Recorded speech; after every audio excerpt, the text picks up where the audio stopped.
Hello my dear students, welcome to तेरेंस class. आज आपके लिए लेकर आए हूँ क्लास 6 की हिस्ट्री बुक से चैप्टर नंबर 3, जिसका नाम है इन द अर्लीस्ट सिटीज़। और इस वीडियो में डिस्कस करने वाला हूँ मल्टीपल चॉइस क्वेश्चंस, और ये क्वेश्चंस आपको हेल्प करेंगे आपके एग्जामिनेशंस के साथ साथ डिफरेंट कॉम्पिटिटिव एग्जाम्स में भी। अब यहाँ पर देखते हैं फर्स्ट क्वेश्चन आपके लिए क्या है, लेकिन उससे पहले ये भी कहूँगा कि आप इस वीडियो की डिस्क्रिप्शन बॉक्स को देखना मत भूलिएगा। वहाँ पर आपको और भी चैप्टर्स के वीडियोज़ के लिंक मिलेंगे जो अभी तक आपने नहीं देखे हैं, और आपको कहीं भी सर्च करने की ज़रूरत नहीं है, वो डायरेक्ट आपको मिल जाएंगे।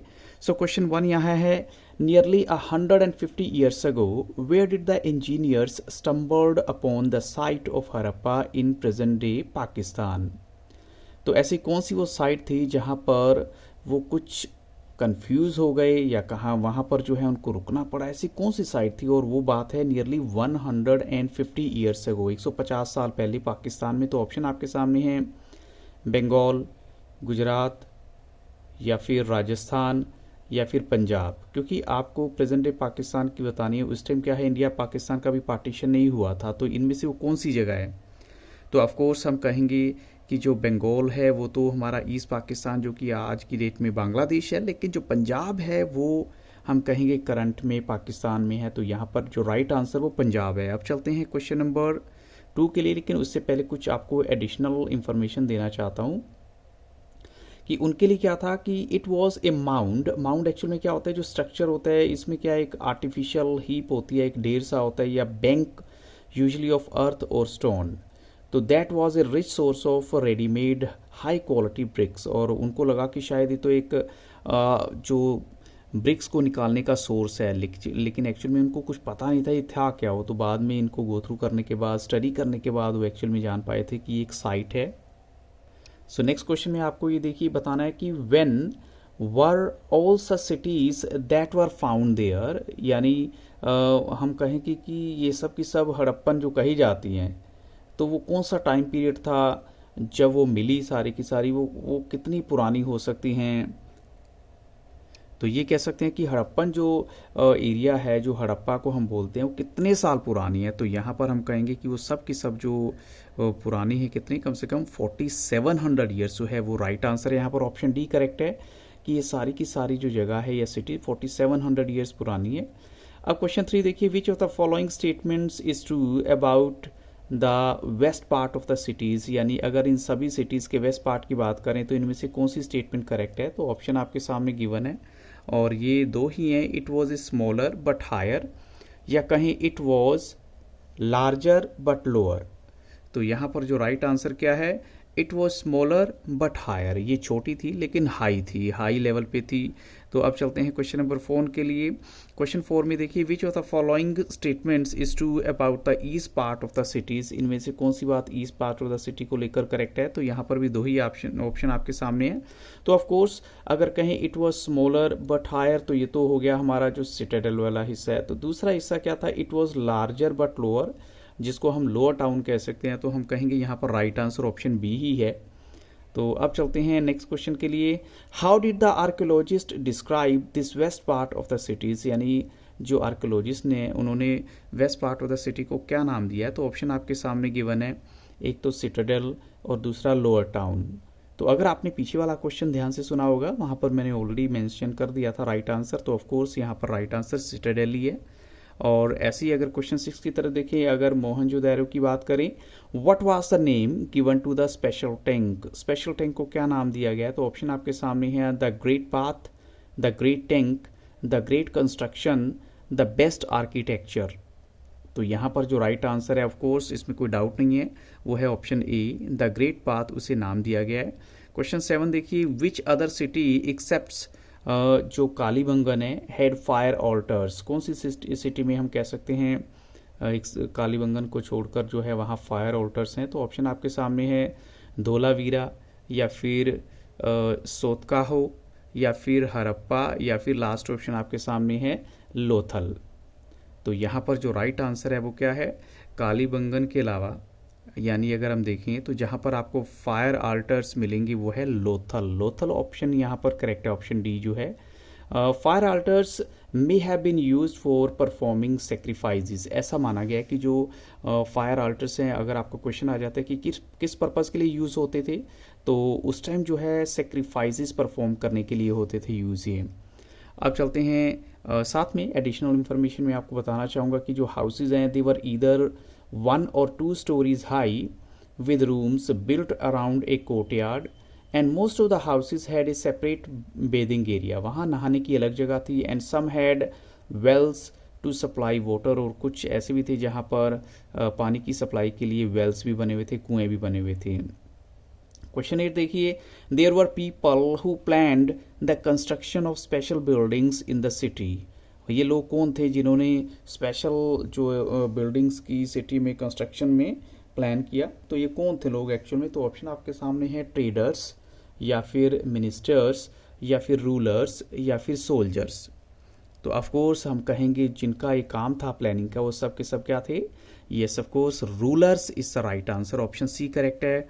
अब चलती है क्वेश्चन नंबर 9 में, हु वर स्क्राइब्स। स्क्राइब्स कौन थे? People who knew how to sing, या people who knew how to write, और people who knew how to play, और people who knew how to dig. तो स्क्राइब्स एक्चुअल में कौन थे? People who knew how to write, option B यहाँ पर right answer है। अब चलते हैं क्वेश्चन 10 के लिए। Dash were use to make tools, weapons, ornaments and vessels. क्या चीज़ यूज़ की जाती थी टूल्स बनाने के लिए, वेपन्स हथियार बनाने के लिए, या ऑर्नामेंट्स होते हैं आभूषण्स, या वेसल्स होते हैं बर्तन बनाने के लिए? तो ऑप्शन आपके सामने है copper and bronze, second option है gold and silver, shell and copper, या फिर शेल एंड गोल्ड। तो यहाँ पर हम कहेंगे वेसल्स जो हैं वो ना तो गोल्ड या सिल्वर से बनने मतलब बहुत मुश्किल है, क्योंकि इनकी मजबूती नहीं हो पाएगी। तो यहाँ जो राइट आंसर है वो क्या है? कॉपर एंड ब्रोंज है, क्योंकि ये सबके लिए परफेक्ट आंसर आ जाता है। अब चलते हैं क्वेश्चन नंबर 11 के लिए। Dash were use to make ornaments and vessels. अब अगर ऑर्नामेंट्स और वेसल्स की बात करें तो क्या यूज़ किया जाता था?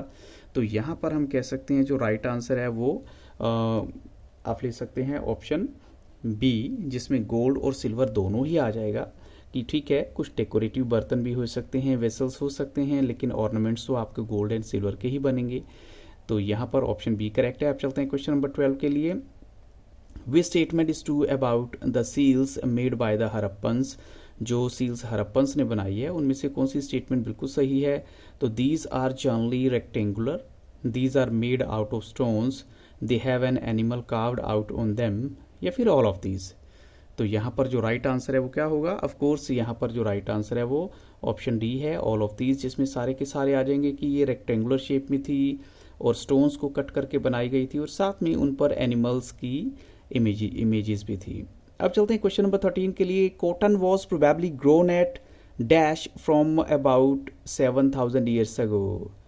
कॉटन कहाँ पर ग्रोन होता था, उगाया जाता था, और वो भी 7000 ईयर्स अगो? तो ऑप्शन आपके सामने है लोथल, कालीबंगन, धोलावीरा, मेहरगढ़। तो यहाँ पर जो राइट आंसर है वो है option yes of course, option D correct है। मेहरगढ़ वो जगह है जहाँ पर हम कह सकते हैं कि 7000 ईयर्स अगो कॉटन उगाया जाता था, लगाया जाता था। क्वेश्चन 14 देखिए। From where did the Harappans get copper.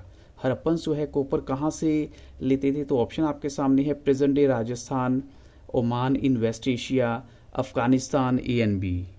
तो यहाँ पर कहेंगे जो राइट आंसर है वो है प्रेजेंट डे राजस्थान और साथ में ओमान इन वेस्ट एशिया, यानी ए और बी करेक्ट है, ऑप्शन डी राइट आंसर है। क्वेश्चन 15 देखिए। फॉर विच पर्पस, किस पर्पस के लिए जो टिन है वो मिक्स की जाती थी कॉपर के साथ हड़प्पन्स के यानी हड़प्पा के लोगों के द्वारा?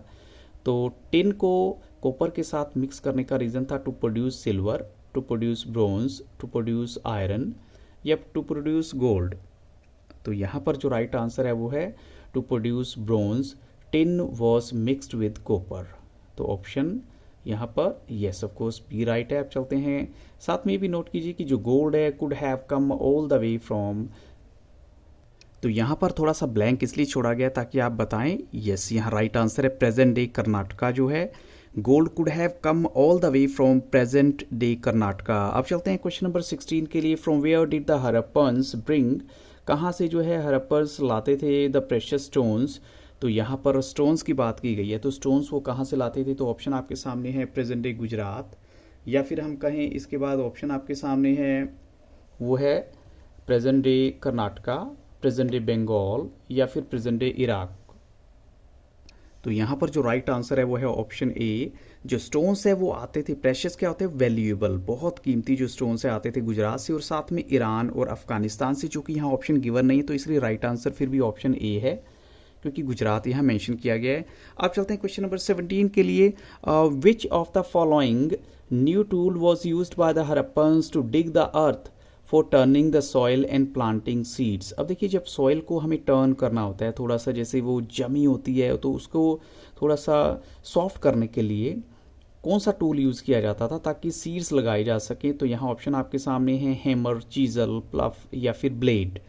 तो यहाँ राइट आंसर है प्लफ। प्लफ यानी जो हम कह सकते हैं हल की शेप जो आजकल यूज़ होती है, उसको हम बोलते थे कि इसी पर्पज़ के लिए यूज़ होता था। और साथ में आपने क्या नोट करना है, जो सिटी ऑफ धोलावीरा है, it was located on Khadir Bet, यानी also spelled as Bet, in the Rann of Kutch, जहाँ क्या था, there was fresh water and fertile soil, पानी भी फ्रेश था और सॉइल फर्टाइल थी। और सिटी ऑफ लोथल की अगर बात करें, it stood beside a tributary of Sabarmati, जो कहाँ पर है, गुजरात में, and close to the gulf of खम्बट।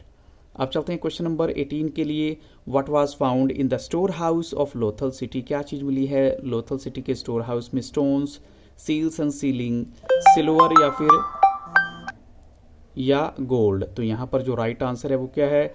Of course हम कहेंगे राइट आंसर यहाँ पर है option B, seals and sealings. Option B correct है। अब चलते हैं क्वेश्चन नंबर 19 के लिए। What is the impression of the seal known as? यानी जो इम्प्रेशन है सील का वो क्या जाना जाता है? तो ऑप्शन आपके सामने है मार्क, इंडिकेशन, सीलिंग या नन ऑफ दीज। तो यहाँ पर जो राइट आंसर है वो है ऑप्शन सी, उसको सीलिंग के नाम से जाना जाता है। अब चलते हैं क्वेश्चन नंबर 20 के लिए। For how long ago we find the beginning of a major change? यानी हमने मेजर चेंज कब से हम कह सकते हैं हमने नोट किया, उसकी शुरुआत हो चुकी थी? तो ऑप्शन आपके सामने गिवन है। और राइट आंसर क्या होगा? यहाँ पर जो राइट आंसर है वो है ऑप्शन डी, 3900 ईयर्स एगो हम कह सकते हैं, जब हमने बड़े से बड़े चेंजेस को देखा होगा। तो ये कुछ इंपॉर्टेंट क्वेश्चन थे आपके लिए। So I hope so this video will help you lot. और अगर वीडियो अच्छा लगा हो तो लाइक शेयर और सब्सक्राइब करना मत भूलिएगा। Thank you very much and have very nice day.